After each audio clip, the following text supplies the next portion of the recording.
Les disques dans les boîtiers de jeux vidéo vont disparaître. Sony a annoncé officiellement qu'à partir de janvier 2028, c'est-à-dire dans moins d'une année et demie, ils ne produiront plus jamais de CD compatibles avec leur console. Ce qui indique clairement que la prochaine console de PlayStation, donc la PlayStation 6, sera uniquement vendue sans lecteur CD. Bien évidemment, les magasins vendront toujours les boîtiers de jeux vidéo, mais à la place d'un CD, ça sera un code de téléchargement. Un peu comme fait actuellement GTA 6. Le gros problème dans tout ça, c'est qu'on ne pourra plus revendre ni prêter nos jeux vidéo. Donc ça va carrément effondrer ce business. Après, l'avantage, c'est que maintenant les jeux qui vont sortir, ils pourront sortir tous en même temps pour tout le monde. Donc il n'y aura plus de fuite de gameplay avant le jour de la sortie officielle.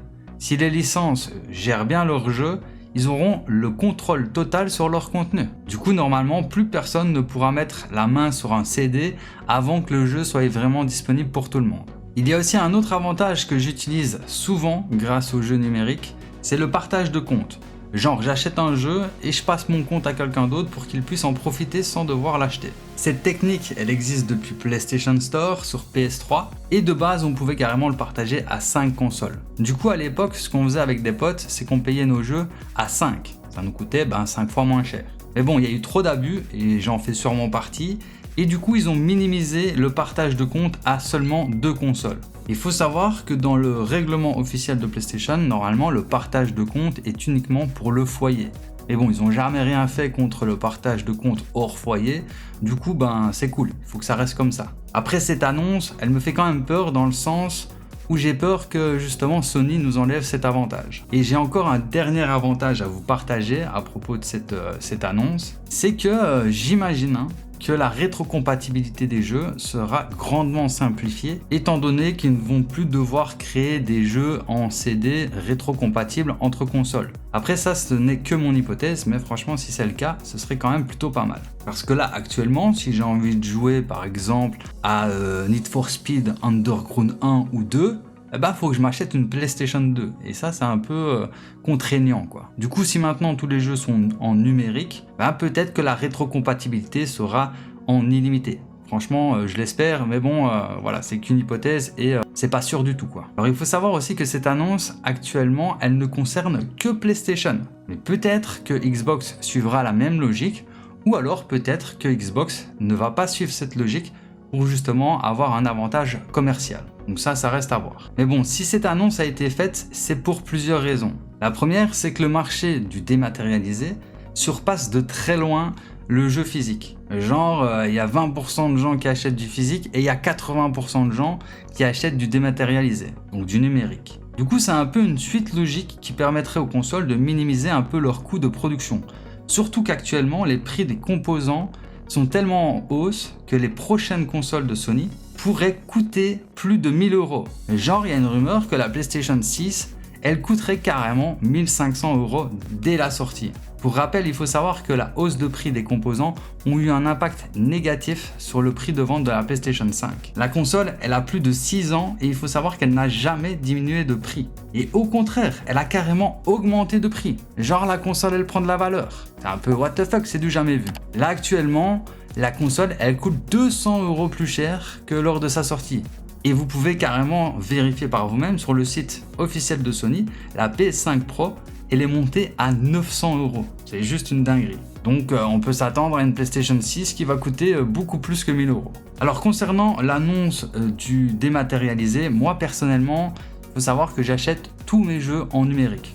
Du coup, la revente ou l'achat de jeux moins chers, ça ne me concerne pas vraiment. Mais par contre, j'aimerais vraiment que cette évolution de jeux dématérialisés ait un impact positif quand même sur le prix de vente des jeux actuels. Étant donné qu'ils ne vont plus devoir proposer des jeux matérialisés, ça serait quand même bien qu'on ait quand même un petit avantage dans tout ça. Car là, ils vont quand même niquer un gros marché de vente et de revente de jeux vidéo. Du coup, pour contrebalancer les choses, ils pourraient quand même nous donner un petit avantage financier sur les jeux dématérialisés. En sachant qu'ils ne doivent pas créer de boîtiers, de CD, de couvertures, de livres, de manuels, d'import, d'export, d'entreposage. C'est énorme. L'économie qu'ils vont faire sur les jeux dématérialisés devrait avoir un impact sur le prix de vente. Et ça, j'ai jamais compris pourquoi quand j'allais sur le PlayStation Store et j'achetais mon jeu au prix fort, or que si je vais au Carrefour, je l'achetais moins cher. Ça, j'ai jamais compris pourquoi. Mais bon, voilà, c'est le business, c'est comme ça, et je pense que dans tous les cas, ça ne sera sûrement pas bénéfique pour nous. Mais bon, après, on peut avoir l'espoir, parce que comme on dit souvent, l'espoir fait vivre. Par contre, il y a quand même quelque chose qui me chiffonne dans tout ça, c'est que GTA 6, ils ont annoncé qu'ils n'allaient pas vendre de CD dans leur boîtier. Genre, si vous achetez votre jeu au magasin, bah à la place d'avoir un CD, vous aurez un code de téléchargement. Alors je me pose la question, est-ce que Sony n'aurait pas eu l'idée de justement supprimer les CD grâce à GTA qui a justement annoncé leur jeu en code de téléchargement et non en CD? Ou est-ce que c'est Rockstar Games qui avait déjà cette information et du coup il anticipe déjà le coup. Surtout qu'actuellement ils n'ont jamais annoncé qu'ils allaient sortir le jeu en CD. Et c'est peut-être aussi une façon pour eux de faire des économies sur le jeu. Alors du coup je sais pas trop si c'est GTA qui a donné cette idée à Sony, parce qu'en réalité même en dématérialisé, sans CD dans leur boîtier, ils ont quand même fait des ventes extraordinaires, ils ont explosé les records. Du coup peut-être que Sony a eu l'idée à ce moment là. Franchement j'en sais rien, mais tout ça, ça me semble très intéressant quand même. Alors dernière information, faut savoir que Sony fermera le PlayStation Store sur PS3 et PlayStation Vita. Normalement ça aura lieu dans le courant de cette année et l'année prochaine.